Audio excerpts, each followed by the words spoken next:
You know, I thought the crowd was great. You know, we're coming off of a loss, and we got our biggest home crowd of the year. We got our last home game next week, or a week after next, against Tulsa. Love to see a sellout for that one. You know, just it's why this place is special to coach at, because they do care about it, and what the outcome of our team is going to be and how we play. Obvious question is John Bohannon did not play because of poor academic performance, not taking care of his academic responsibilities.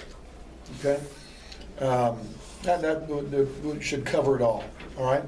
Very glad that we won in his absence, you know, and that we played inspired defensively in the first half.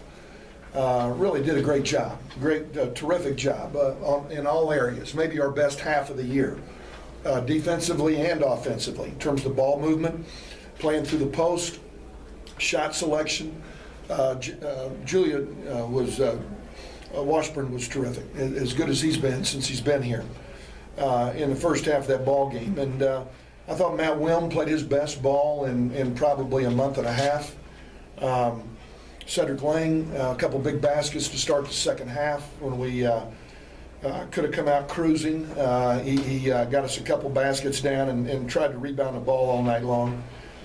Vince Hunter was terrific. CJ is playing well. He had more turnovers than he probably would have liked to have had tonight, but we played against a pretty athletic team and full court pressure for the final 30 minutes of that ball game.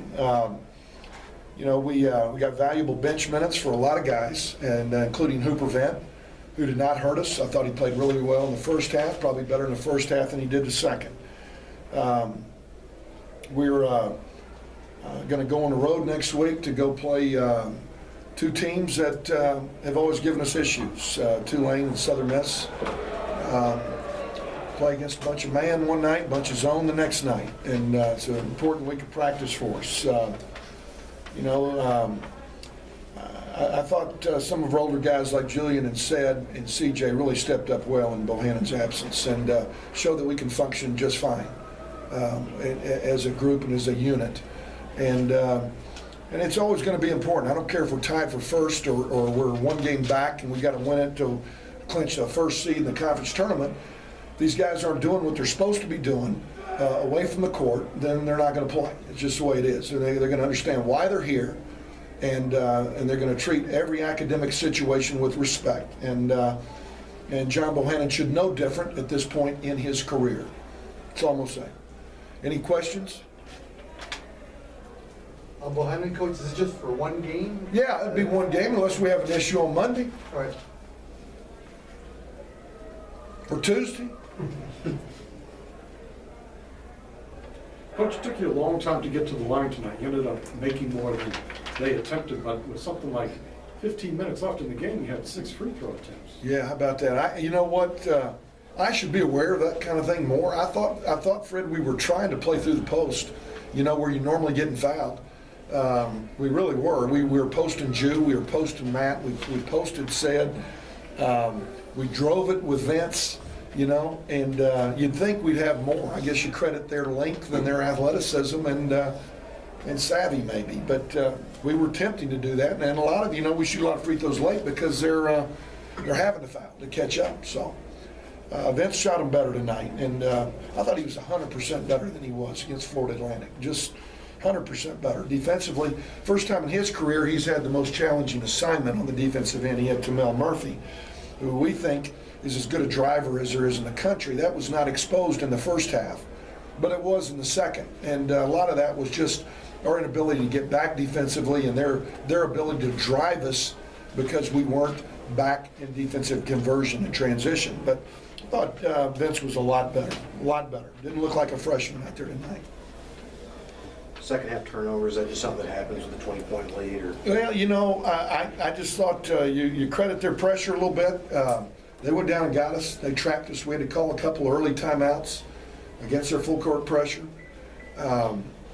We've handled that pretty well this year. I thought CJ, you know, that's his biggest turnover game in a while, but heck, I thought he played pretty good. I just think they're a pretty athletic group, and they played inspired and didn't quit. You got to give them credit. Can you talk about Julian, CJ, 7 for 10 from the three-point line, how big they should be. Well, you know, things always look better when you make goals. You know, they just do. Everybody left the arena tonight and said, God, they're fun to watch. You know, if we bricked all those, they'd say, damn, what's wrong with their offense, you know? We made shots, and a lot of them were late clocks, you know. We had a 10-second corner OB, you know, with about 3 minutes to go, and Julian inbounded, came off the backside. CJ hit him. He knocks down a three from 3 strides off at the buzzer. We got a late clock high screen and roll, and they darn near double team CJ, and he's out there about 24 feet and buried one at the end of the clock. You know, we just kind of made shots tonight. They're capable.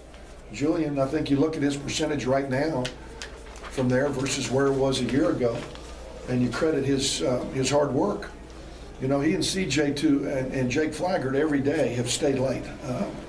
Since we lost those 3 guys on December 28th, they've stayed late, shot 30 minutes after every practice, and it pays off.